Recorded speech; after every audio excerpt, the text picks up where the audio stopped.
¿Dónde has dicho que estoy? ¿Dónde has dicho que estoy?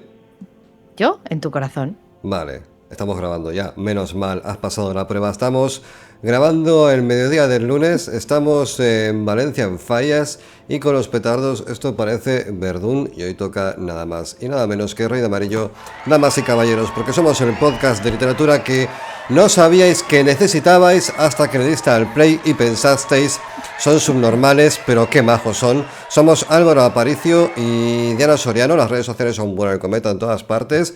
Estamos también en YouTube, podéis venir a vernos las caras. Yo, por cierto, tengo un nivel de alergia que ahora mismo soy poco menos que un ser hinchado. Soy un globo. Mis párpados me impiden ver. Tengo legañas por ojos, tengo granos en la boca y estoy al borde de la lepra y el desahucio. Por todo lo demás, estoy bien. ¿Tú qué tal? Escucha, pues aún así, queridísimo Álvaro Aparicio, aquí estamos sin fallar ni un día. En fin, yo estoy bien porque en Madrid no hay fallas. Y todo correcto. En Madrid solo hay mucha gente. Gente que quiere gente, y estamos muy cerquita de que lleguemos a las fechas del fin de recepción de relatos, de microrelatos del 38º certamen. El día 26 de este mes de marzo daremos por concluida la recepción de cuentos, y el domingo 30, si los astros se alinean y no acabamos muriendo todos en una guerra mundial o nuclear o lo que pollas O de quiera alergia, Trump, ahogados en nuestros propios mocos. anunciaremos al ganador. Pero, Dios mío, ¿qué vamos a ver hoy? ¿Qué ocurrió? ¿Qué vamos a ver ¿qué hoy, está pasando? queridísima Diana Soriano? ¿Qué nos encontramos el día de hoy? Damas y caballeros, bueno, ya lo dije, pero Diana, ¿qué vamos a ver hoy? Quizás vas a leer un fragmento dedicado a Rey de Amarillo del libro Tengo que decir, Más Allá. Me vas a interrumpir. ¿Sabes qué? Sí. Se ofendió uno en los comentarios porque se cree que nos peleamos de verdad. Se cree que de verdad tenemos más rollo. A ver, de verdad nos peleamos. Bueno, sí, bueno, pero quiero decir... Otra cosa es que realmente nos afecte como tal, porque no somos gente tan importante. O sea, me refiero a Álvaro, está en Valencia, tiene sus cositas, así que no me afectan para nada. Entonces, que es una persona como Álvaro, me puedo decir a mí, o no, pues me importa, la verdad, no os quiero engañar. Vivo feliz, estoy contenta. ¿Estás contenta? Está bien. Voy a ponerte un sonido nuevo que me he descargado, a ver si lo puedo encontrar, porque estaba muy, muy contento con él. Pasa que lo he perdido. No, lo he perdido. Bueno, luego te lo Maravilloso. pongo. El caso es que vamos a pasar ya con la lectura de esta mañana, esta noche, va a decir. Bueno, el podcast es lo que tiene. El podcast, un ciudadano, un podcast, cada uno tiene el propio. Entonces, como bien sabéis, podéis grabar cuando os salga de los cojones y la gente lo va a escuchar idem. Entonces, yo no puedo decir... Álvaro, los primeros 10 minutos de programa no podemos decir palabrotas. Ay, es verdad, desmonetizados. Bien. Entonces, vamos a meternos ya con la lectura del programa, que es Rey de Amarillo, del libro Más Allá de Lovecraft, publicado por El Transbordador y escrito por un humilde servidor. Este cuento, antes de arrancar, ¿vale? Porque hay que ver un poco en contexto, si no, no se va a entender ni media. Habla sobre un evento que transcurrió en Uruguay, principios del siglo XIX, llamado La Redota. Este evento no lo voy a explicar en profundidad, pero básicamente consistió en un éxodo masivo de gente siguiendo a un general que acabó convirtiéndose en un prócer de Uruguay, que es el general Artigas, ¿vale? Al cual hoy no voy a imitar porque lo he imitado durante meses. Cuando escribí este cuento, lo procedí a imitarlo. Hubo una vez que estábamos en un restaurante de mucho postín y había gente alrededor. Un restaurante uruguayo. Había gente alrededor con mucho dinero oyendo cómo imitaba yo a General Artigas. Toda la puta cena. No lo voy a hacer ahora. A lo que cada uno entienda que era el Capitán Artigas, porque claro. Bueno, al Capitán Artigas de la película. De la película, que no creo que la película se llama también La Redota. Es una película que habla de los eventos. Está en Filmin, si no recuerdo mal. Bueno, no nos vamos a ir por no rayéis con el nombre del evento histórico. Efectivamente está mal dicho. Está mal dicho, es la derrota. Sí. La derrota es la redota, pero dicho en paisano. Mal. ¿Vale? Dicho mal. Vale. Entonces, este cuento habla sobre ese evento desde el punto de vista de una madre que tiene 3 hijos y está ciega. Entonces, Aquí puede ser más desgraciada en este es el hard mode. Estás en la redota, siglo XIX, eres madre de 3 churumbeles, estás ciega, estás vendidísima, y de eso va este cuento. Y aquí está metido el Rey de Amarillo. Así que, sin mucho más que decir, querida Diana, yo te insto a que procedas con la primera lectura del programa. Tu hija canturreaba melodías inconexas. Iba y venía del español al guaraní, de la risa al llanto. Conocías la razón. Era el precio de que fuera tus ojos en una realidad diseñada para fabricar cementerios. El guirigay del campamento era inconfundible. Una muralla de ruido en las planicies de bosquecillos ralos. Advertías el guitarreo de un payador, incluso sus rimas torpes por el vino. Pero más allá del ruido, percibías la densidad del aire, del humo, del miasma de la convivencia en la intemperie sin más recurso que lo cargado el atardecer en el que más de 800 carruajes, civiles y militares, emprendieron el éxodo del pueblo oriental, con Artigas al frente. «Pará», dijiste. La muchacha obedeció. Buscaste su hombro derecho y la obligaste a darse la vuelta con dulzura. Hiperventilaba. Te imaginaste su expresión. No le pediste que callara.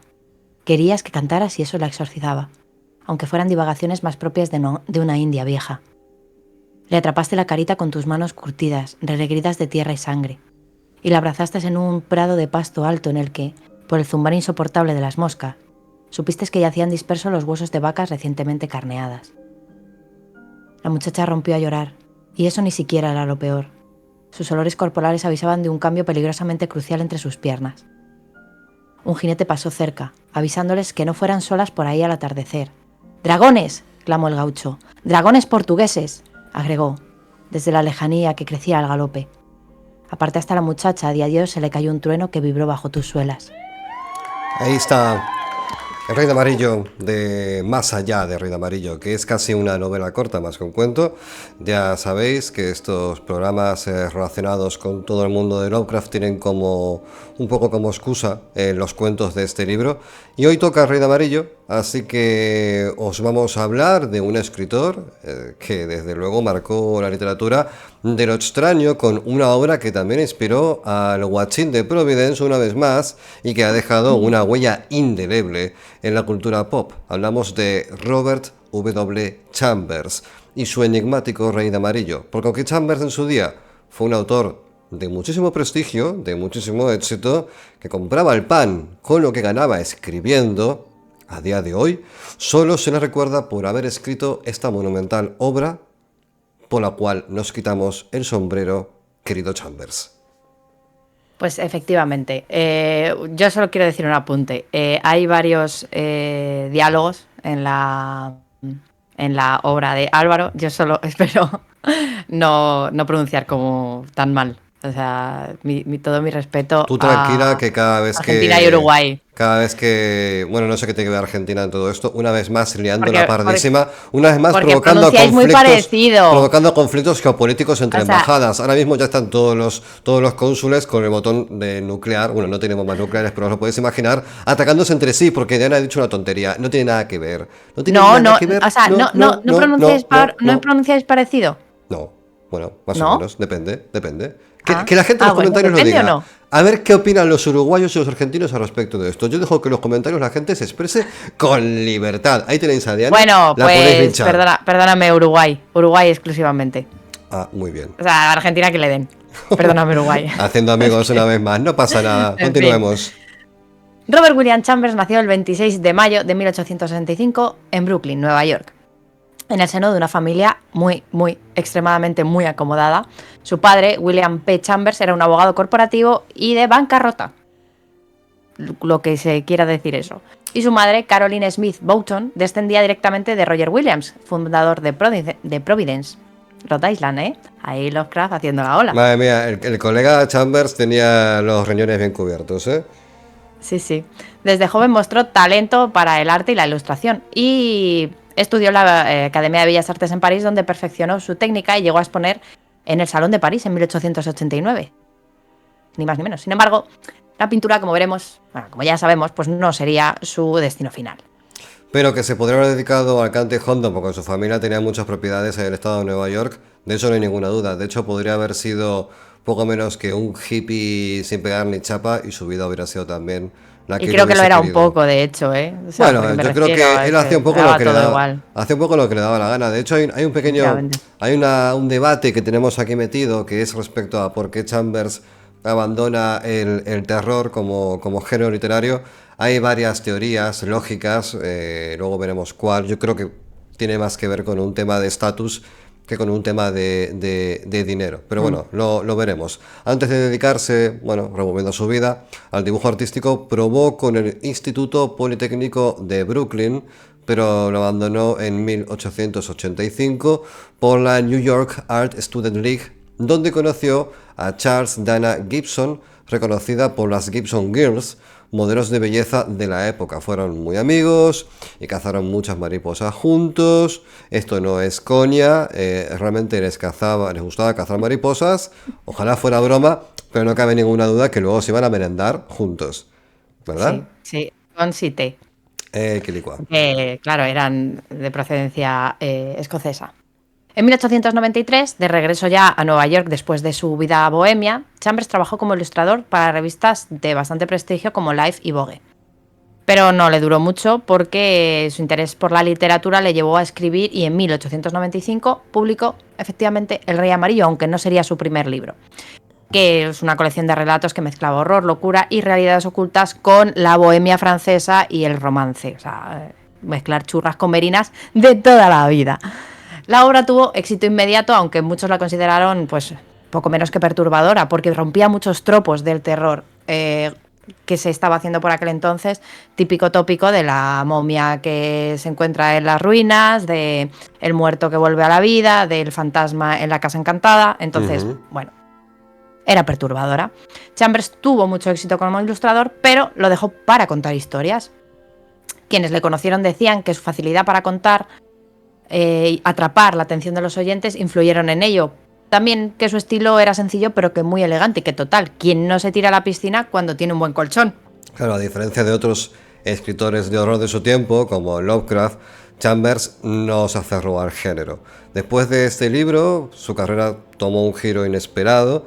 Comenzó a escribir novelas románticas, de historia, de aventuras, pero bueno, para muchos esto fue un desperdicio de su talento en el género del terror, pero en términos económicos fue un movimiento acertado, porque en contra de lo que podáis considerar, más o menos el terror no vende una putísima mierda. Yo os lo digo ya, para que nadie se lleve las manos a la cabeza.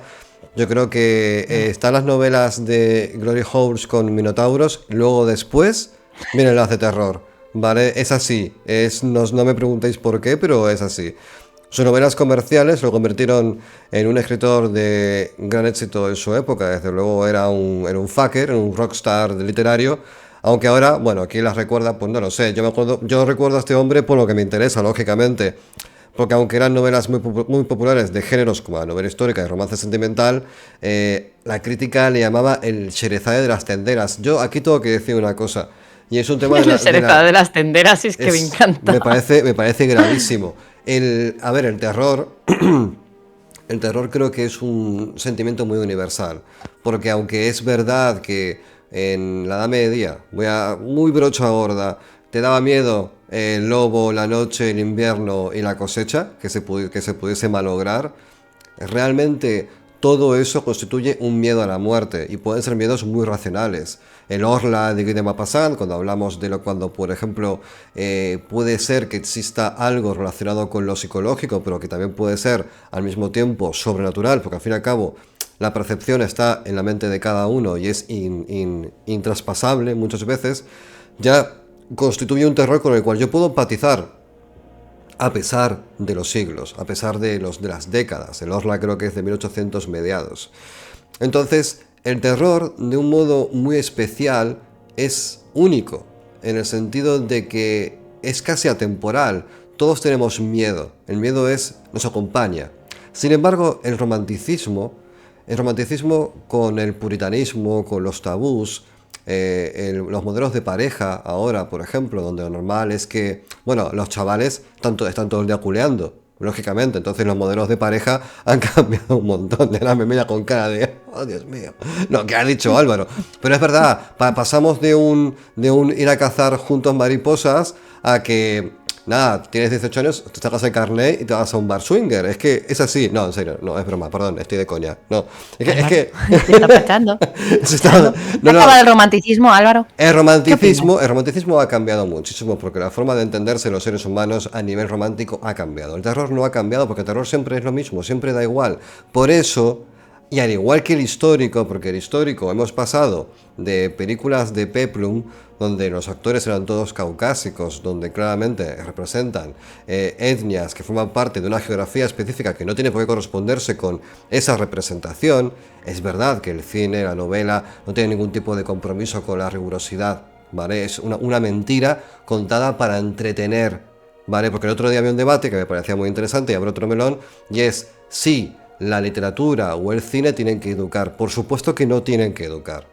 El que busque educación en un producto hecho por los sentimientos de un creativo, que tiene como intención mostrar un punto de vista sobre algo X, que puede tener un cierto grado de rigor, pero no tiene por qué tenerlo 100%, si tu educación va sesgada por una búsqueda de conocimiento a través del entretenimiento, te vas a equivocar en algún momento, y es normal, porque incluso eso sucede cuando acudes a las fuentes académicas, que también se equivocan.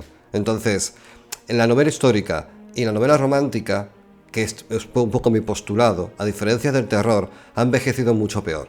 Porque leerse a día de hoy una novela romántica, yo creo que puede, a mí si me ofreces colgarme de los testículos con 3 ganchos y leerme una novela romántica del siglo XIX, yo elijo lo primero, ¿vale? Sin ningún tipo de ambajes. Y yo como lector soy muy transversal, me gusta prácticamente todo, pero entiendo que el terror, el decimonónico, es verdad que puede ser pesado por el estilo de la época, pero objetivamente hablando, el miedo a la muerte nunca ha variado. Siempre ha habido un temor a la muerte, pero el romanticismo ha cambiado y la percepción de la representación del histórico también, porque la información que se tenía en aquel entonces no es la actual.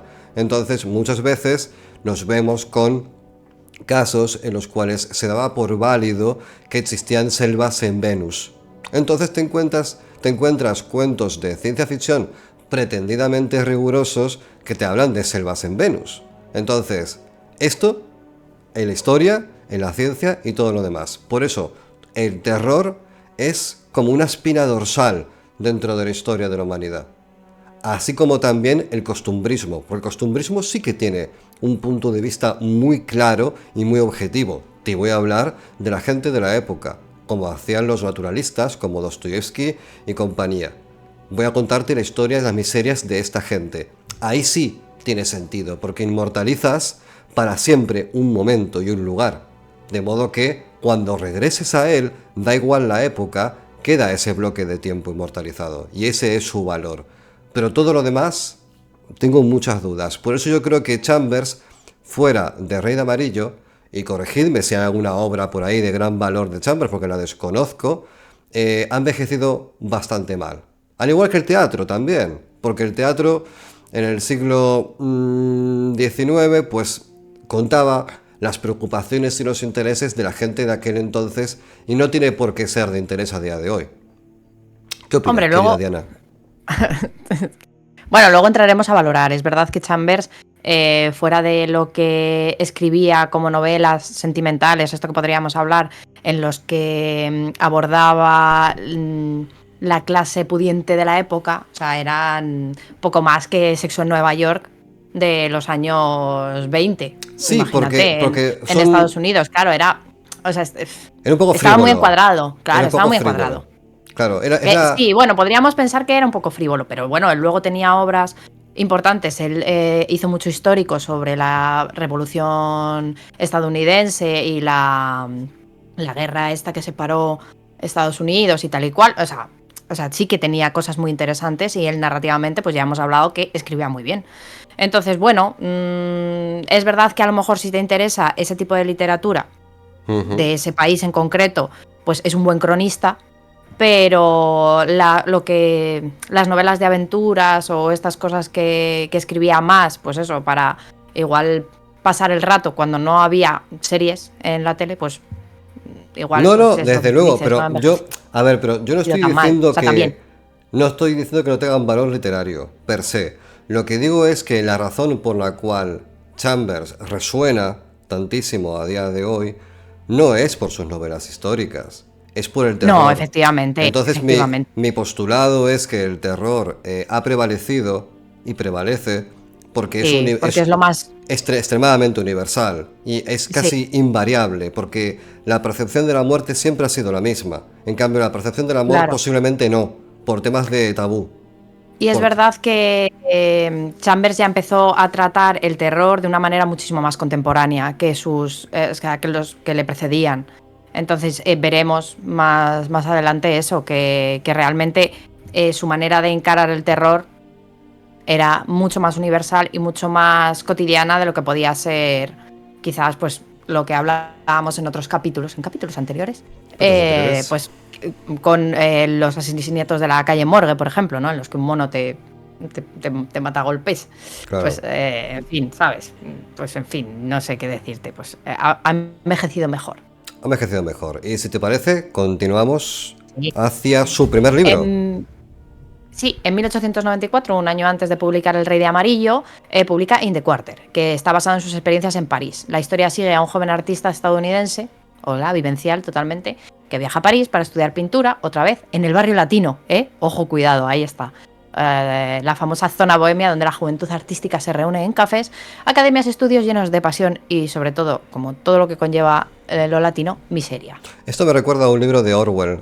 George Orwell también era muy vivencial y tiene un libro, si no recuerdo mal, llamado Sin Blanca, que era su estancia en No París. era el caso de Chambers. No, Sin Blanca no pero era el caso de no, pero Chambers. Orwell también era familia de muchísima Sí, plata, ¿eh? No te creas que lo pasaba mal. Lo que pasa es que él renunció. Tenía Orwell, haremos un especial de Orwell en algún momento porque tenemos hecho la escaleta, incluso yo la empecé, pero el caso es que Orwell era de muy buena familia y tenía una visión de guerra de clases muy claras. Él cuando estuvo en Birmania lo vio muy claro de cómo se les trataba a la gente autóctona y cómo se les trataba a los colonos ingleses y es tal el nivel de rechazo que le produjo todo eso que rompió con su familia a nivel patrimonio, a nivel económico y decidió abrirse su propio camino. Me recuerda mucho a esa novela de Orwell porque bueno, transcurre por aceras similares. Pero vamos a regresar a Chambers. A través de sus experiencias, el protagonista del libro este, In the Quarter, de que nos habla Diana, se sumerge en la vida bohemia de la ciudad. Bueno, pues en el barrio latino, explora el amor, la amistad y las dificultades de la vida de un artista de ciernes. ¿Vale? La novela está influenciada por las propias vivencias de Chambers, que estudió, como dijimos antes, en la Escuela de Bellas Artes de París. Es una obra que, a ver, es como una ventana a quién es Chambers como figura. Es decir, desde el punto de vista casi de la autoficción, porque no es autobiográfico, puede ser interesante si tenemos una biografía al lado para puntear los sí, yo detalles creo que que nos digan. podríamos decir que incluso puede que lo usara un poco para romper mano. En plan, voy a escribir esto y voy a publicarlo, a ver qué tal se me da, y luego ya se lo tomo en serio, vaya. Yo Claro. creo que era algo que, bueno, de su vida y dijo, bueno, pues por aquí empezamos. ¿Eh? La obra tiene un tono romántico y bastante realista, muy diferente de su posterior giro hacia el horror cósmico del Rey de Amarillo. In the Quarter refleja la visión idealista y a veces desencantada de la vida de los jóvenes artistas en la Europa de finales del siglo XIX. Por supuesto, esta obra pasó sin pena ni gloria, pero Chambers perseveró, ¿verdad, Álvaro? Porque perseverar es lo que hemos de hacer todos y efectivamente esta obra a día de hoy, In the Quarter, constituye solamente una pieza para los completistas que quieran conocer un poco más en profundidad la obra de este señor. Pero llegamos a finales del siglo XIX, hablamos de 1895, Chambers deja la ilustración y decide volcarse en la literatura porque publica El Rey de Amarillo, un libro que combinaba el horror cósmico, la decadencia y un aire de misterio casi consustancial a todas las ideas de la obra, que fue un éxito entre los lectores, aunque algunos la consideraron demasiado creepy. Bueno, para los estándares de la época, por supuesto. Sin embargo, después de este libro, es aquí donde comienza un poco el requiebro en el cual Chambers abandona el género del horror y se dedica a escribir porongas en general, un giro bastante extraño para un autor que había creado una de las obras más influyentes en la literatura de lo macabro. ¿Por qué lo hizo? Bueno, en algunas cartas y declaraciones de sus contemporáneos se sugiere que Chambers quería alejarse de la oscuridad que él mismo había creado. Pero bueno, antes de continuar por este extraño abandono de un género que le había proporcionado tantísimo éxito literario, vamos a pasar a otra lectura. Así que, Diana, por favor, deleítanos con tu voz. Muchas gracias. No eras una bestia fantástica y, sin embargo, buceabas el aire con una soltura que producía suspicacia. Porque, ¿cuán ciega está?, cuchicheaban las indias minuanas que retejían harapos para cubrir a sus niños descalzos. Lo suficiente. De buen grado les hubiera contestado. Abanicabas el suelo con un palo largo, golpeabas piedras, porquería y cráneos de vaca. Tuviste que pararte un par de veces. La cabra apenas se sostenía en pie. La arrastrabas por el pellejo del cogote con la indiferencia de un verdugo en días de revolución. Entre sus balidos lastimeros se colaba la atmósfera de asamblea, a la que tímidamente te acercabas a escuchar. Crepitaba una hoguera inmensa en la que estallaba la leña mojada. El lugarteniente de confianza de Faustino Valera informaba con voz de pregón que Artigas había cruzado el río Negro. «Nos sacan 6 días de viaje», subrayó. «Había que aligerar, porque nos van a tener que empezar a dar igual las putas, los lisiados y los enfermos», cacareó un soldado noches atrás, lo que muchos militares pensaban. Aunque contradijera la naturaleza del convoy, precisamente por ser los necesitados del éxodo del pueblo oriental, se admitía la lentitud. Pero el miedo crecía. Faustino Valera tomó la palabra. Tiraste de la cabra para acercarte y oír mejor. Eso sorprendió al gaucho que tenías delante, que se giró para observar tu postura extraña, de gárgola ladeada, que empleabas para escuchar y mantener sujeto al animal. De fondo, Faustino informaba que los cadáveres encontrados en los alrededores del asentamiento. También habló de una aldeilla chana masacrada. Ahí estamos, damas y caballeros, otro fragmento de El Rey, más allá de Rey de Amarillo. Pero vamos a volver a Chambers. Entre 1896 y 1897 publica The Makers of Moon y The Mystery of Choice, continuando con temas fantásticos, pero alejándose del horror tan primordial que proponía Rey de Amarillo. En esta colección de cuentos, el relato principal, The Makers of Moon, es una mezcla de horror, fantasía y romance con elementos de mitología oriental y ciencia ficción bastante temprana. La historia sigue a un narrador que investiga la existencia de una extraña organización criminal liderada por Jan, un enigmático ser con poderes sobrenaturales. Se dice que Jan es el hacedor de lunas, un ser que manipula la realidad y que proviene de una mística y desconocida ciudad china. A medida que el protagonista se adentra en el misterio, descubre horrores indescriptibles, extrañas criaturas doradas y una amenaza que trasciende la comprensión humana. Efectivamente, porque no olvidemos que la elección del color amarillo no la inicia con el Rey de Amarillo, y que además tiene todo un sentido. No olvidemos que Chambers era ilustrador y al final conocer los colores y saber utilizarlos para provocar sentimientos y sensaciones en los demás es primordial en el estudio de este tipo de saberes. Así que en la mitología y en el acervo popular chino, el amarillo es el color de los emperadores y también de todo lo que es traidor y mentiroso. O sea, hay que cada uno ha hecho sus cuentas.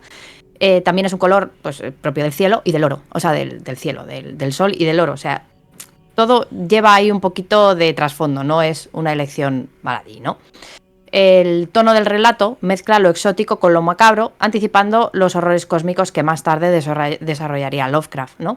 Otros cuentos en la colección siguen este estilo similar, explorando lo misterioso y lo desconocido con la prosa poética que era muy característica en Chambers.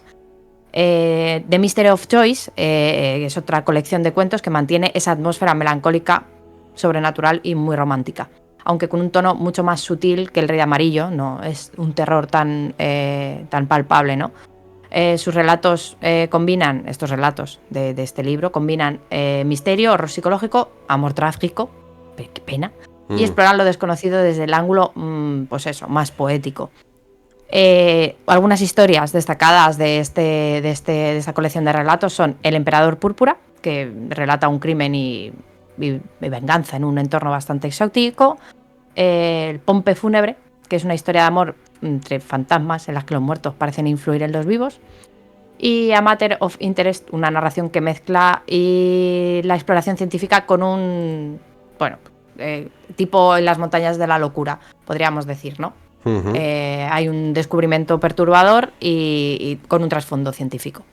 Bueno, en 1898 Chambers se casa con Elsa Wagmoller, de 16 años, teniendo él 33, con quien tuvo un hijo llamado Robert Edward Stuart Chambers, quien más tarde también se dedicaría a la escritura. ¿Hay herederos vivos de Chambers a día de hoy? Es altamente probable que sí, ¿verdad? Porque este tío tuvo... Yo creo que sí, teniendo en cuenta el dinero que tenían. Es verdad que él solo tuvo un hijo. Bueno, no tuvo más. Se murió en 1955. Estoy ahora mismo entrando en Wikitree, que creo que es como una especie de árbol genealógico de las grandes figuras más relevantes, y podemos ver que, bueno, pues parece que no, ¿eh? Parece que... ¿Que Robert no tuvo hijos? Otro Robert. No hubo más Robert en esa época, o sea, en ese linaje. Ah, vale, no, es que soy idiota. Y en mi caso no lo saben. No, es que es al revés. Bueno, eso de que no lo saben. También es verdad. No, es que no, esto lo que hace Wikitree es ir hacia atrás, no hacia adelante. Te enseña el linaje de la parentela hacia atrás, no hacia adelante. Entonces, los ancestros. Los ancestros, no me sirve. No me sirve. Hay un meme buenísimo, un memardo, os lo voy a contar. Hay una tía diciendo: oh Dios, por favor, ayúdame, ancestros del pasado, mostradme el camino. Corte a un montón de Australopithecus afarensis chillando y cagándose encima. Es como, los ancestros están muy... están a los suyos, están muy ocupados. Están muy ocupados comiendo bananas. Bueno, vamos a pasar a un tema que creo que es clave, que es un tema que, bueno, es un poco la puerta bisagra de quién es Chambers para nosotros. Porque, ¿por qué este tío abandonó el horror? ¿Por qué? ¿Qué pasó? Es una pregunta del millón. ¿Por qué decidió ir a una literatura más comercial? Bueno, hay varias teorías y todas me enfadan un montón. De hecho, ahora mismo estoy muy enfadado y estoy odiando fuertemente a Diana simplemente porque la tengo delante. No hay otra explicación. Es innecesario, pero yo os lo digo porque yo soy transparente para vosotros. Sois mi audiencia. A Diana le da igual, Diana también es transparente. Bueno, algunos creen que respecto a Chambers, el entorno social le dijo: Chambers, te lo explico. Por aquí no. Por aquí no. ¿Por ahí? No. ¿Vale? ¿Has visto como el Scalestrix? Cuando puedes montar el caminito, ¿vale? Pues por aquí no, porque derrapas, ¿vale? Tira por aquí que si te llamas luego la Shrezade de las tenderas, no pasa nada. Está todo pagado. Podemos vivir con eso. Podemos vivir con eso, ¿vale? Otros sugieren que el propio Chambers, pudo haber sentido que estaba tocando temas a lo mejor demasiado oscuros para la época. Es como que no quería bajar tanto a la deep web mental de aquel entonces, algo que le incomodaba bastante. Sin duda la teoría más plausible fuera que, aparte del dinero, escribir romances y novelas costumbristas era bastante más sencillo que escribir historias muy sesudas y complicadas que combinasen elementos vivenciales con el terror, etc, etc. Por supuesto, una vez más, no es nuestra intención denostar las casi 90 novelas que Chambers escribió durante toda su vida, en absoluto, para nada. Aunque para nada. Aunque en el fondo nos la pele, porque hablamos de Reino Amarillo. Tuvo gran interés en la historia de su país, sobre todo en la época que abarcaba la Revolución y, como dijo antes mi querida Diane, la independencia americana. Tenemos novelas románticas, de detectives, sátiras, cuentos y poemas, cuentos infantiles y hasta libretos de operetas. Le pegó... No se estuvo quieto. A tutti. Le pegó a tutti, a todos los palos. ¿Vale? Entonces, la gran pregunta de por qué Chambers abandona el terror, yo tengo claro que no fue por el dinero, porque a este señor no le hacía falta. No, verdaderamente no le hacía falta trabajar. No le hacía falta trabajar. Entonces, dentro de que no le hiciera falta trabajar y que se dedicara, estudiara para ser un artista, pues podía dedicarse a lo que le diera la gana. Claro. De hecho, él era bastante pasota con todo este tema. Él, además, creo que dijo alguna frase como literatura, qué palabra más horrible. O sea, me refiero, a él todo esto se la traía un poquito al pairo. Él escribía lo que le gustaba y lo que le gustaba a la gente. No era un mercenario del amor, podríamos decir.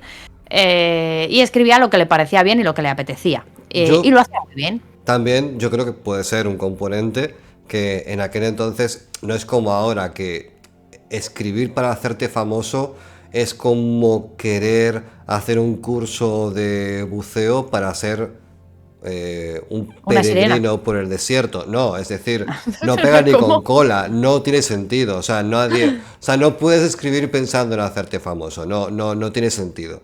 Lo que puedes buscar es un prestigio o sea, intelectual, por así decirlo.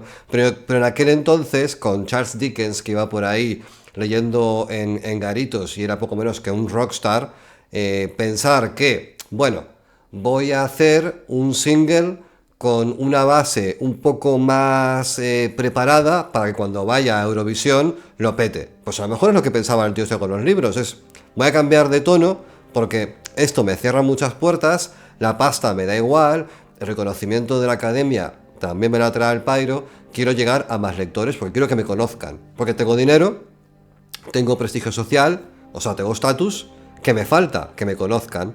Entonces, yo creo que los tiros van más por ahí, que lo que él buscaba era ampliar su espectro de lectores a través de pues ir probando con diferentes géneros y diferentes sectores del mundo editorial de aquel entonces, que era un mundo editorial bastante fuerte porque todo era papel, todo era leer, no había cine, no había radio, Sí, había. me atrevo a decir que no había radio, no tengo ni idea, toco de oídas, pero yo creo que esto era clave. Entonces, es lo que yo pienso. Ahí te quedas, ahí lo llevas. ¡Pam! Muy bien.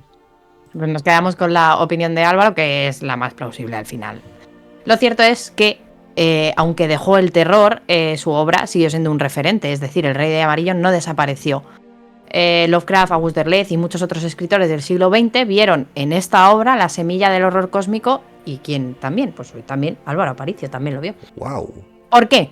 ¿Quién ha visto esto? Incluso en la cultura pop esta obra sigue resonando. En la primera temporada de True Detective, alabada en esta casa y adorada y, serie de cabecera, el villano menciona al Rey de Amarillo y Carcosa, dándole un aire de misterio y profundidad a la historia, aunque luego, pues igual, como bien, o sea, como buen derivado del horror cósmico, no te cuenta nada.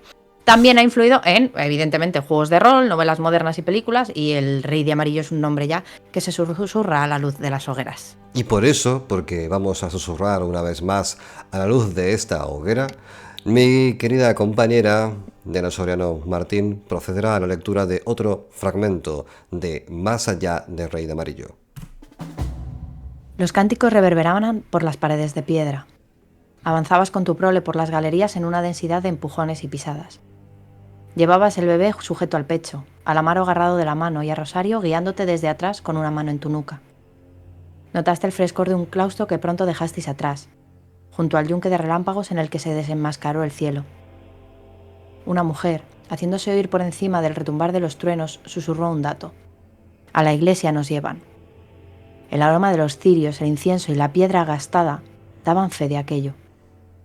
Una esquina de la nave tenía la techumbre desplomada, convirtiéndose en una cascada de lluvia con 15 metros de salto canalizada por las tejas. Rosario quedó deslumbrada, te dijo, por los frescos desconchados de los muros del altar. Visiones de Jesucristo y los apóstoles, ventanas al paraíso. Da pacem, Domine, indiebitus nostris, al sacrificio. Quia not est alius. Los monjes os repartieron por la iglesia para acampar, trajeron braseros y mantas, humo y pulgas. La atmósfera de misa persistía. Quie pugnen non probis. Una extraña solemnidad se apoderó de vosotros. Las costumbres del camino no tenían cabida en la mansión de Dios. Nada de violencia, ninguna vulgaridad. Nisi tu Deus noster. Con el frío del muro en la espalda, arropaste a tus hijos y rendiste tus suspicacias a los imponderables del momento. ¿Qué hubieras hecho, en cualquier caso? Las plegarias sonaban a templo y nadie sufría. Poco a poco aligeraste la tensión de tus brazos. El bebé, al que me refiero así, puesto que su alma no fue bendecida con el honor de un nombre, tal era tu desconfianza de que sobreviviera el viaje, reía con las carantoñas que hacía Amaro. Entretanto, el tráfico de monjes continuaba por la nave, clementes y serviles. 2 botas, sin embargo, que sonaron a emergencia y familiaridad, se acercaron para acuclillarse sobre ti. Lo vi, farfulló Sixto atropellado. El signo está en todas partes. Gloria Patri et Filio et Spiritus Sancto. Faustino Varela, acompañado por el abad, entró en la nave. Cogiste a Sixto del brazo y tiraste a un lado para desequilibrarlo y desposeerlo del aire cómplice que transmitía. El Rey de Amarillo, damas y caballeros. Ahí queda otra lectura para que sepáis un poco más de la obra, pero vamos a meternos ahora con El Rey de Amarillo en toda su magnitud, porque El Rey de Amarillo, lógicamente, es una colección de cuentos de terror y horror cósmico escrita y publicada en 1895. La obra ha sido innegablemente una influencia en la literatura de lo extraño y esotérico, especialmente por autores como H.P. Lovecraft, quien tomó inspiración en sus elementos de locura y realidades ocultas. Chambers se convierte en un maestro del horror moderno.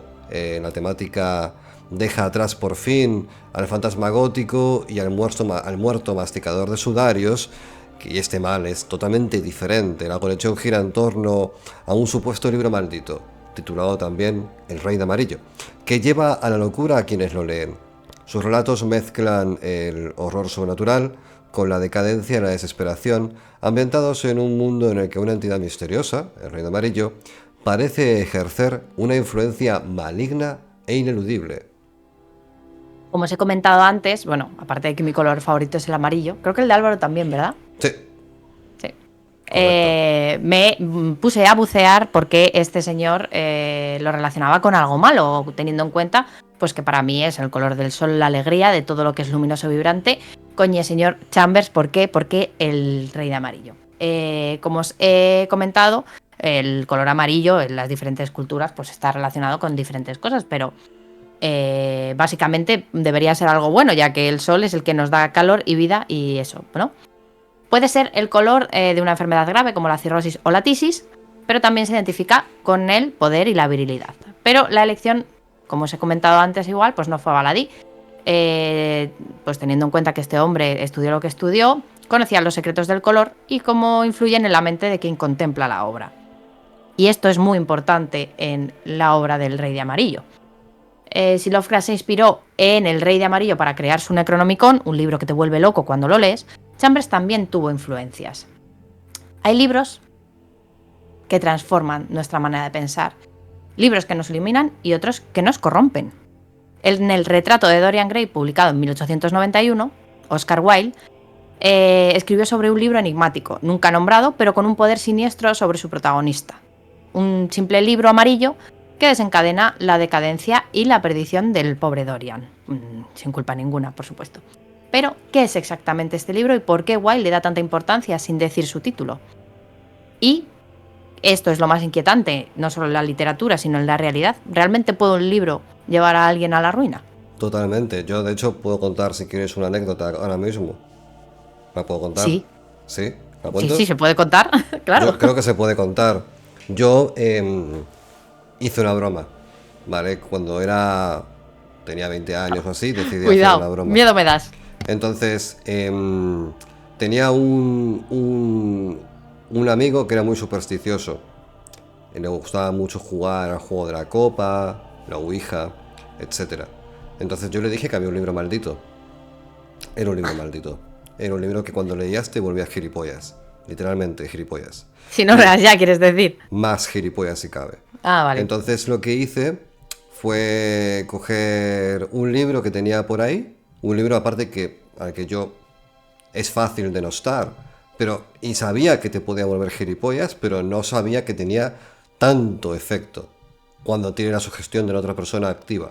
Entonces lo que hice fue quitarle las tapas, ¿vale? Mantuve lo que es el contenido, quité todas las referencias a la editorial y la fecha de publicación y le puse lo encuaderné con una tapa ahí como de una agenda antigua que tenía como tapas así como de piel, no sé si era de mentira o de verdad, y se lo pasé.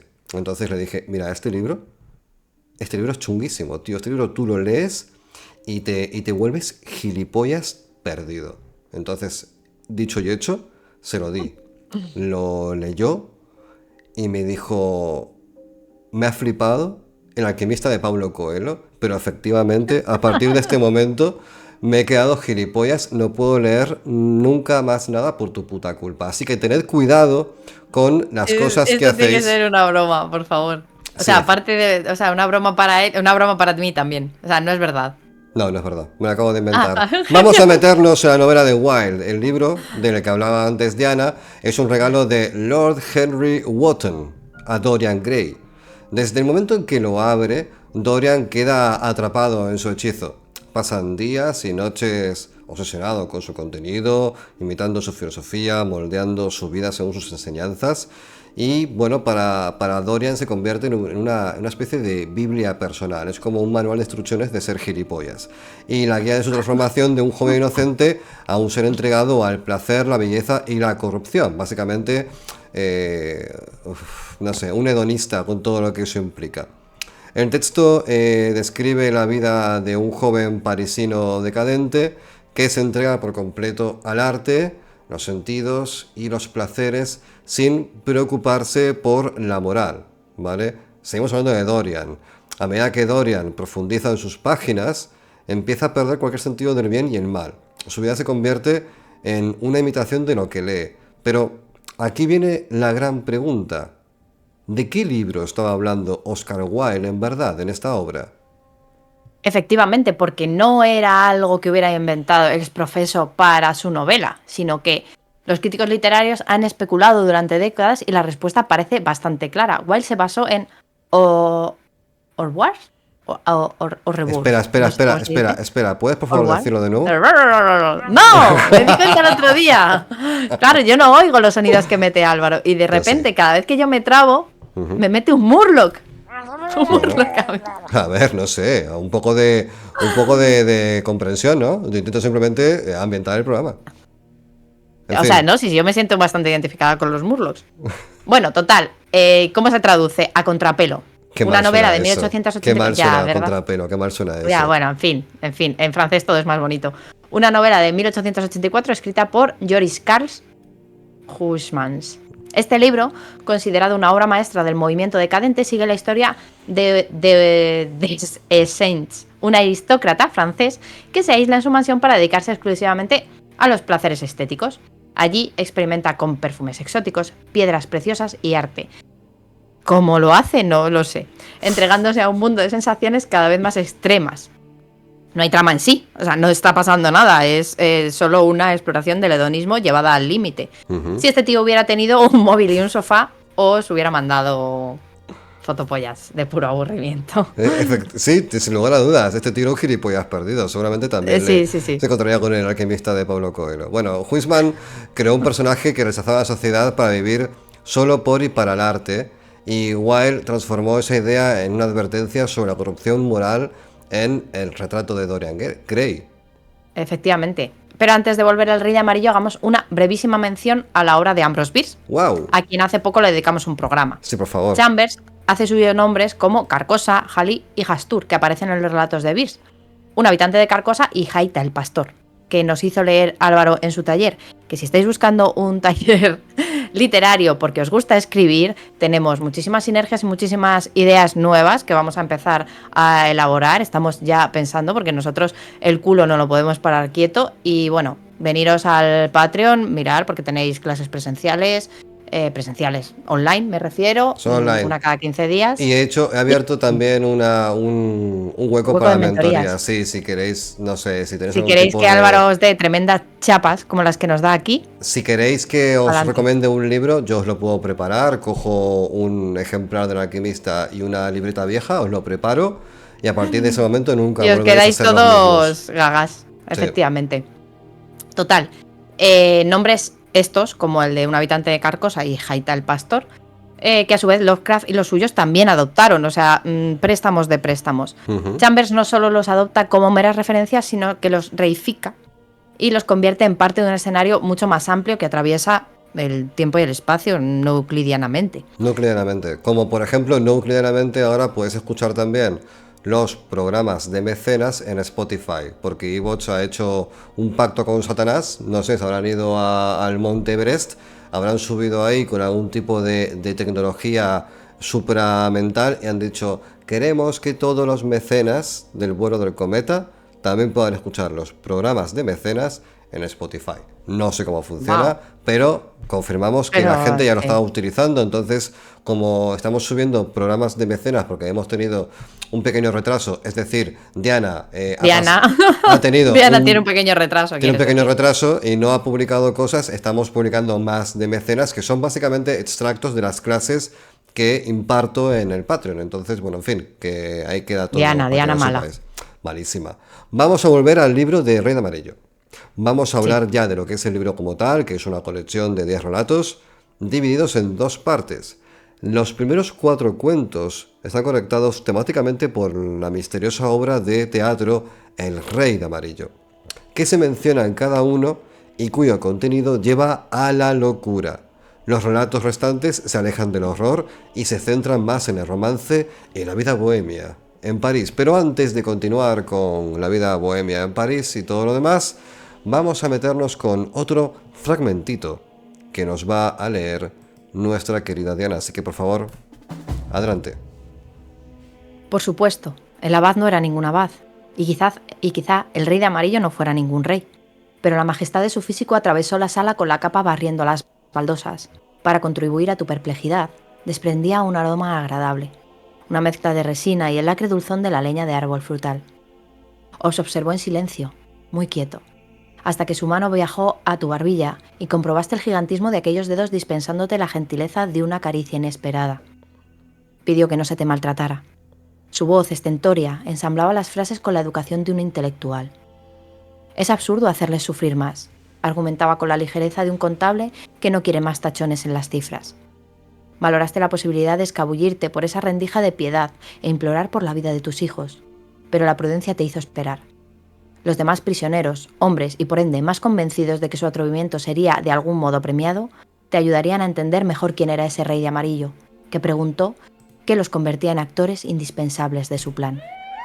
Ahí queda otro fragmento del libro.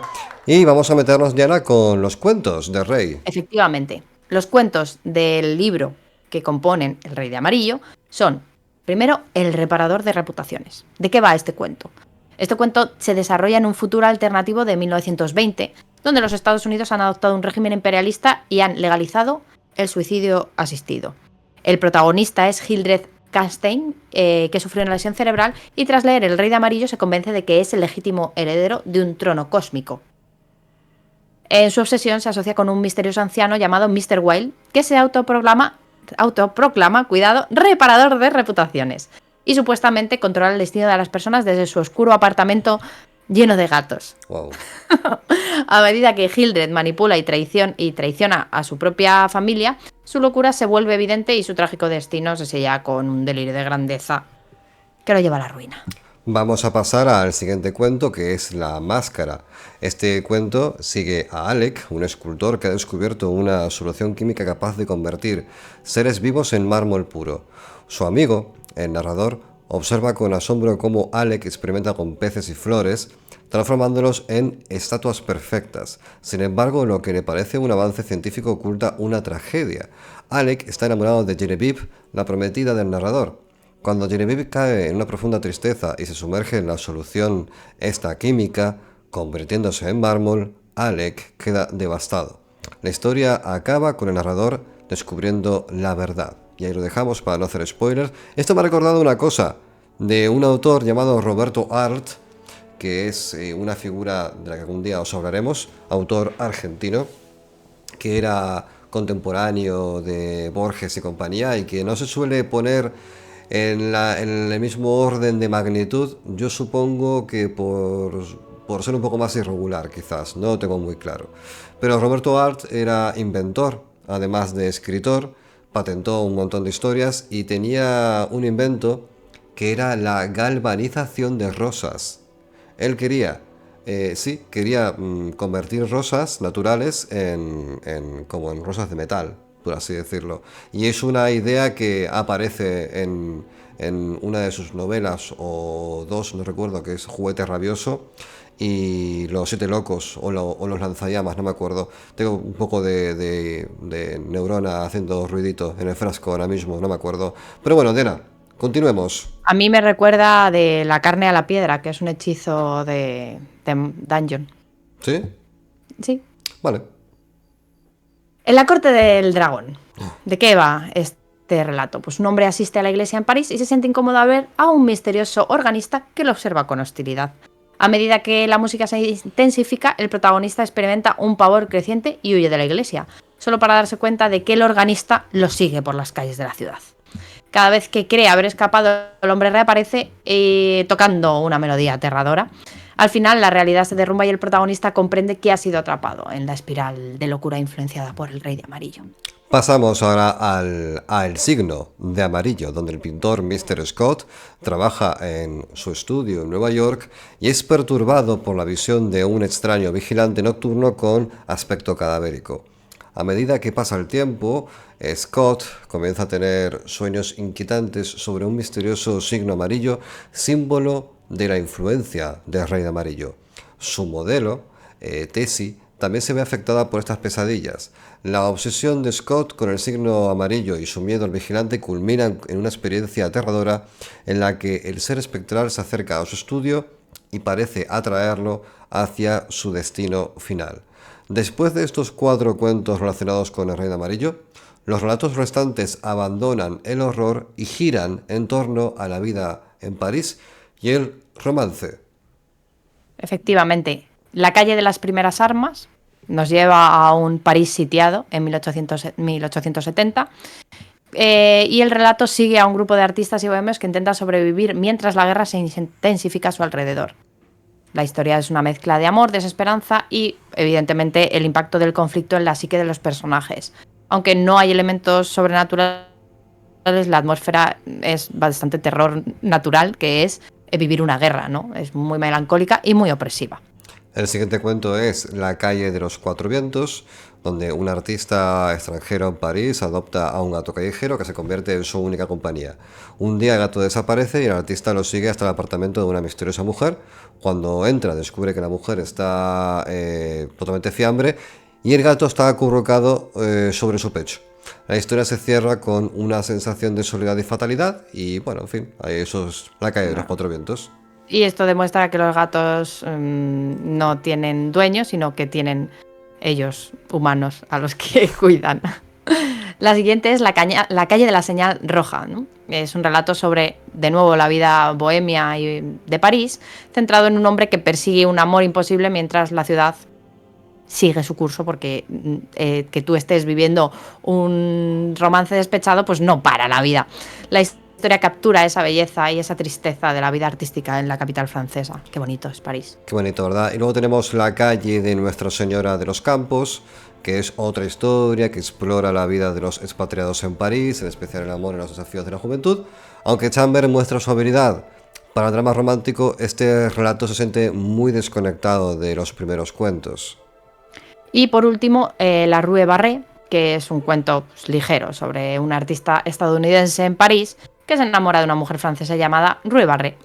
La historia sigue sus intentos por ganar su afecto y las complicaciones de la vida, ¿no?, de un extranjero en esa ciudad.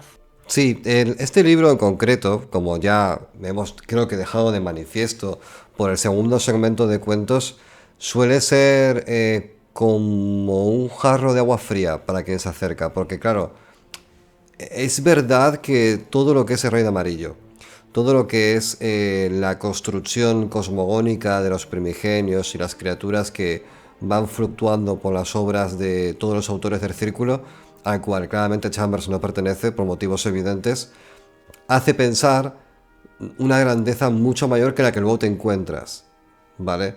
Entonces, aunque Chambers es indiscutiblemente fue un gran escritor, está claro que sus incursiones al terror fueron a lo mejor una casualidad de tono.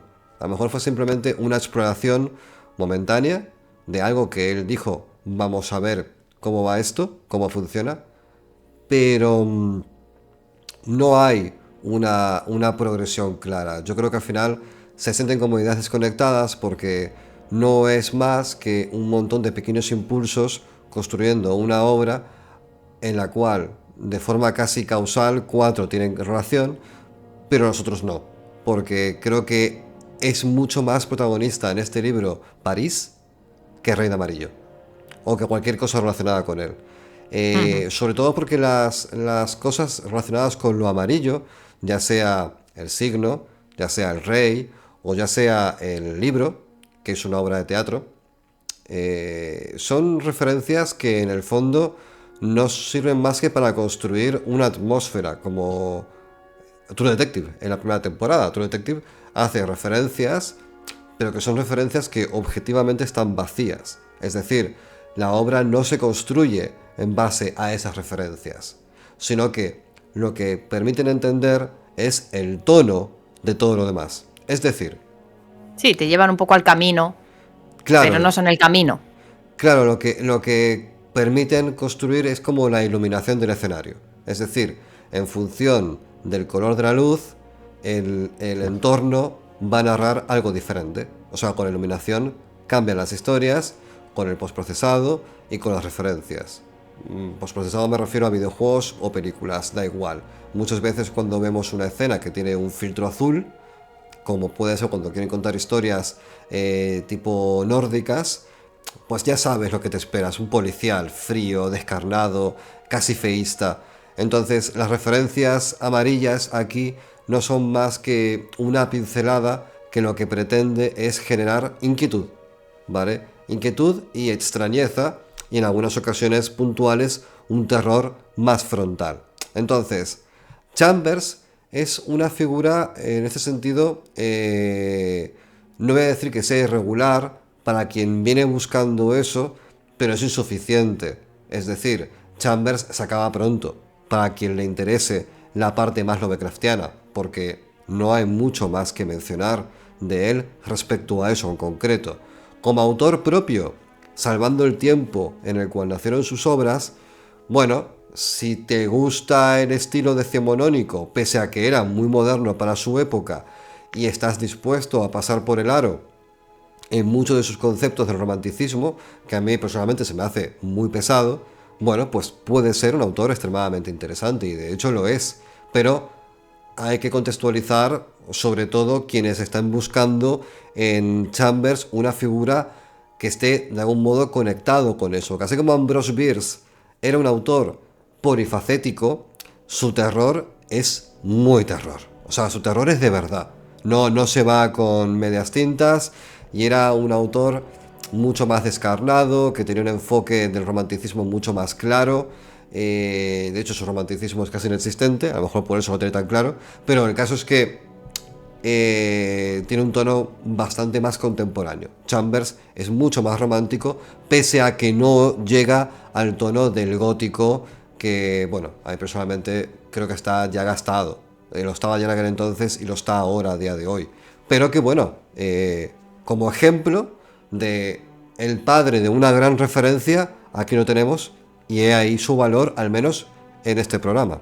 Así que vamos a meternos ya, para ir acabando, los mitos de Tulus, Cthulhu o Tuculo, según como quieras, los grimorios prohibidos, los dioses dormidos. Al final, cuando pensamos en el horror cósmico, el nombre del maestro de Providence es inevitable, pero muchos de esos conceptos nacieron antes que él. Antes de que Lovecraft existiera, antes de que existiera Riley, existía Carcosa. Antes del Necronomicon ya existía un libro maldito que volvía loco a sus lectores. Y antes de que Nyarlathotep esparciera su locura, ya se hablaba del Rey de Amarillo. En los relatos de El Rey de Amarillo hay un elemento recurrente y aterrador, una obra de teatro prohibida que, al ser leída, rompe la mente de quien la descubre. No sabemos su contenido exacto, solo que revela verdades que no deberían ser conocidas. Nos suena familiar, ¿verdad? Es el mismo principio que Lovecraft aplicó al Necronomicon, ese libro de saberes prohibidos que arrastra a sus lectores a la locura. La idea de que la información en sí misma puede ser una maldición, de que un libro puede romper la barrera entre la cordura y el abismo, nació con El Rey de Amarillo y se convirtió en una piedra angular del horror cósmico. En los cuentos de Chambers, los personajes que entran en contacto con lo prohibido no son asesinados de inmediato, pero sufren algo peor: pierden la cordura. En El signo de amarillo, un pintor comienza a notar la presencia de un hombre hinchado, grotesco, que lo observa. Y a medida que lo ve más y más, pues su mente se desmorona.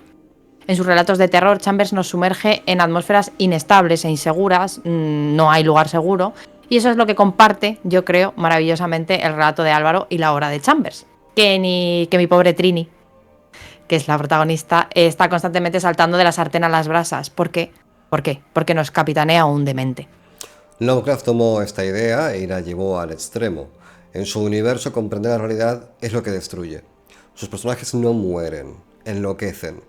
El horror lovecraftiano no se basa en el susto, sino en la desesperación de entender que la humanidad es insignificante, que hay seres antiguos que están allí, esperando, y que lo peor que puedes hacer es notar su existencia.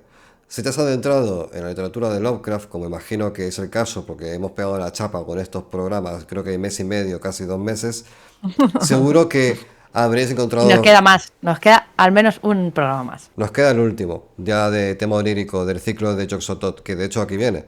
Habéis escuchado seguramente en la obra de Lovecraft referencias como Yog-Sothoth, Azathoth, la ciudad de Kadath, pero ¿os habéis fijado de que muchas de estas entidades nunca se describen completamente? Solo sabemos fragmentos, indicios, y eso es lo que las hace aterradoras, porque una vez más insisto con mi premisa como profe de narrativa: no respondáis nunca interrogantes cuya respuesta no esté a la altura de la propia pregunta, porque si vais a describir un bicho y la descripción va a ser poco menos que una enumeración de frivolidades estéticas, dejadlo en el concepto. El concepto siempre es mucho más interesante. De realmente la descripción está sobredimensionada. Describir personajes, lugares, criaturas, se puede describir sí, de ¿no? muchos modos. Dejad que la imaginación del lector haga su trabajo. Claro, efectivamente. Yo creo que es mucho más gratificante.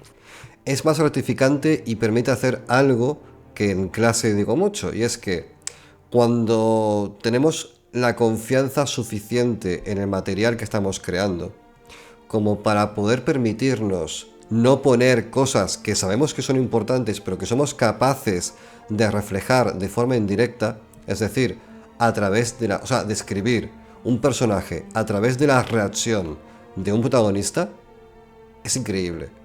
Porque en esa fractura el lector se puede meter a vivir y crear su propia historia. En cambio, si describes todo desde el principio hasta el final, no vas a dejar ningún tipo de nada sobre lo que especular, nada sobre lo que jugar, porque la mente del lector, cuando encuentra esa fractura y decide meterse dentro, a él mismo generar su propia visión, eso genera un recuerdo mucho más vívido y permanente que lo otro. Y poder generar obras memorables a día de hoy es muy valioso con el mare magnum de información que hay. Entonces, hay veces que dejar es amar. Entonces, esas palabras que están ahí, dejadlas ir, no las pongáis. Es mejor describir por inferencia, de forma indirecta, por acciones, por cosas que describan. Por ejemplo, es un ejemplo que pongo muchas veces. Una habitación, tú puedes decir que tiene 3 metros por 3 metros, pero a lo mejor es más fácil decir que el personaje desde que entra hasta que llega a la ventana del fondo ha dado 5 pasos. 5 pasos o 4 pasos ya es una descripción del entorno, porque es lo que ha tardado en llegar hasta el final. Ahí tienes el espacio diseñado. No hace falta decir cómo son las paredes, salvo que sea importantísimo, y no suele serlo. Entonces, No, las paredes no. No, ¿verdad? Continuemos con esto. Diana. Efectivamente, y este recurso, como bien nos ha comentado Álvaro, lo tomó Chambers muy a menudo. En El Rey de Amarillo se menciona a Carcosa, a Hastur, el signo de amarillo, pero nunca se explica qué son realmente. Su ambigüedad es su fuerza. No sabemos si Hastur es un dios, un demonio, un lugar, y eso lo hace más perturbadora aún. Lovecraft también hizo lo mismo con su mitología, tampoco lo explica nunca todo. Nos da piezas de un rompecabezas que al intentar armar nos llevan a una única conclusión, y es que nunca debimos buscar respuestas. Uno de los tropos más inquietantes del horror cósmico es la sensación de ser observado por algo que no comprendemos, y en El signo de amarillo el protagonista es seguido por este hombre deforme y cada vez que lo ve, pues siente que está perdiendo algo de sí mismo. Lovecraft tomó esto y lo convirtió en un pilar fundamental de su narrativa. En sus relatos los monstruos no aparecen de inmediato, son presencias que acechan, que miran, que susurran en los sueños antes de manifestarse. La clave del horror cósmico no es el susto, sino la certeza de que algo está esperando por ti, y por eso pienso que el ciclo onírico es bastante fallido dentro de lo que es la obra de Lovecraft, pero bueno, esto es un tema de gustos, a mí no me interesa, me parece que es una sobreexposición de seres que estaban mucho mejor detrás de la cortina. Carcosa, la ciudad maldita con lagos oscuros y soles dobles, soles gemelos, aparece en varios relatos de Rey de Amarillo. No sabemos si es un lugar real, un sueño o una especie de reino interdimensional. Lovecraft toma esta idea y la expande en sus propias ciudades prohibidas, como es Relé, donde Tulu duerme, Kadat en el mundo onírico, Yugot, un planeta que está más allá de Plutón, bueno, en fin, todas ellas comparten las mismas características, no deberían ser exploradas. Quienes llegan a ellas nunca vuelven o regresan sin alma.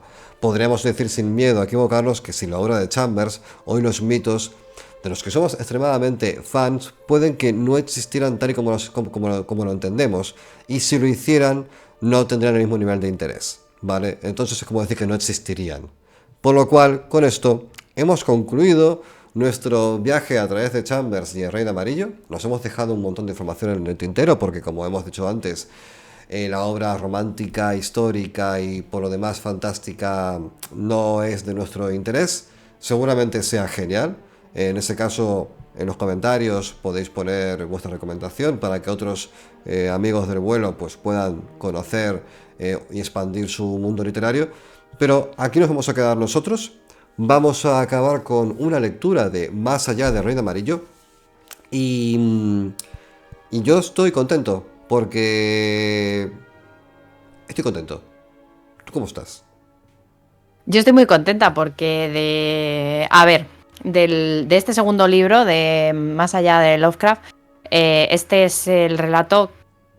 Es que igual son amores distintos, ¿no? Pero yo creo que es de mis favoritos. La protagonista es una protagonista muy fuerte y su antagonista también es un antagonista muy fuerte. No hay maniqueísmo, no hay soy malo porque sí.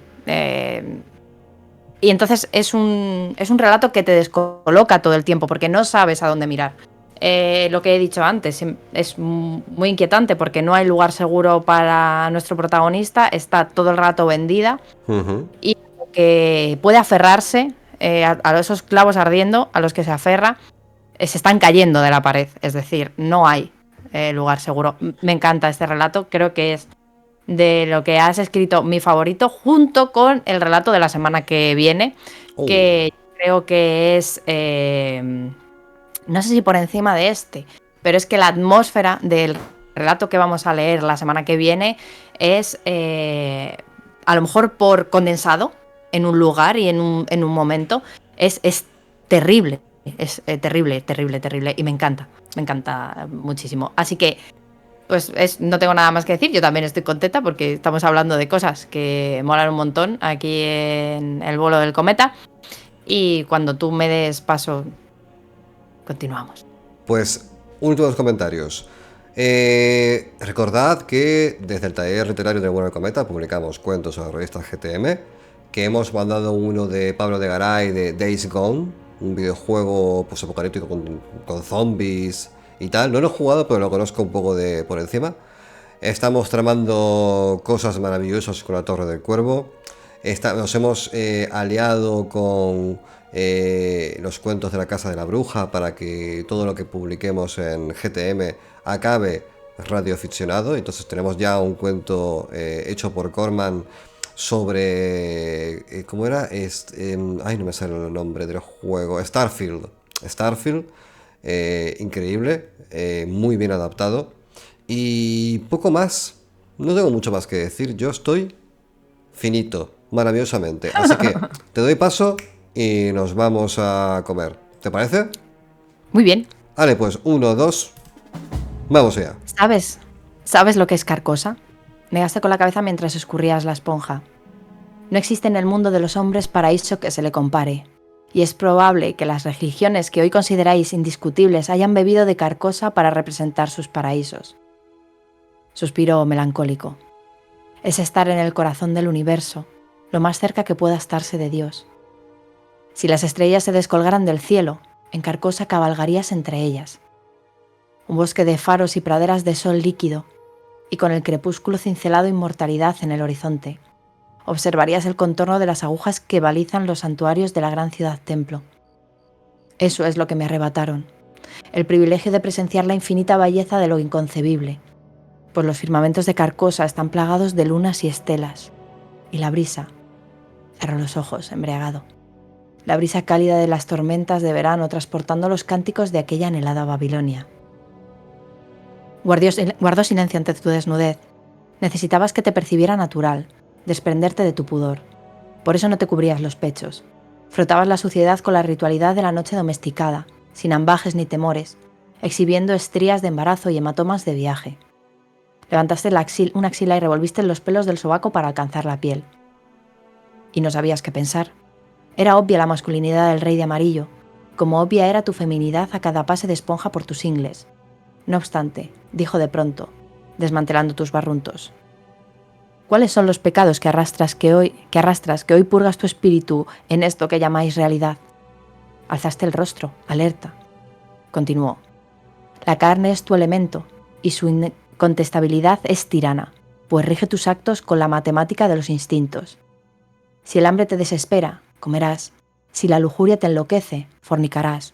Y si el miedo, el odio, el amor o cualquiera de esos números primos que llamamos emoción se apodera de tu raciocinio, has perdido, porque no eres alma, sino conflicto. La carne es tu elemento y su incontestabilidad es tirana. Y aquí la causa, señaló la habitación. Esta existencia es una cárcel. Los sacerdotes te mienten. Puedes delirar de rabia y sin razón y llevar a término tus bajezas. No hay consecuencias. Ya estás en los abismos. Esto es el infierno. Palmeó la cama. Ven. Nos vamos, damas y caballeros, oyentes del vuelo del cometa. Nos vamos y regresaremos, salvo cosa rara, el próximo domingo con la última parte de este mega especial de Más allá de Rey de Amarillo. Así que, Diana, un besito, que te vaya muy bien. Te odio, te quiero, lo que pase primero. Y hasta la próxima, ¿vale? Adiós. Adiós.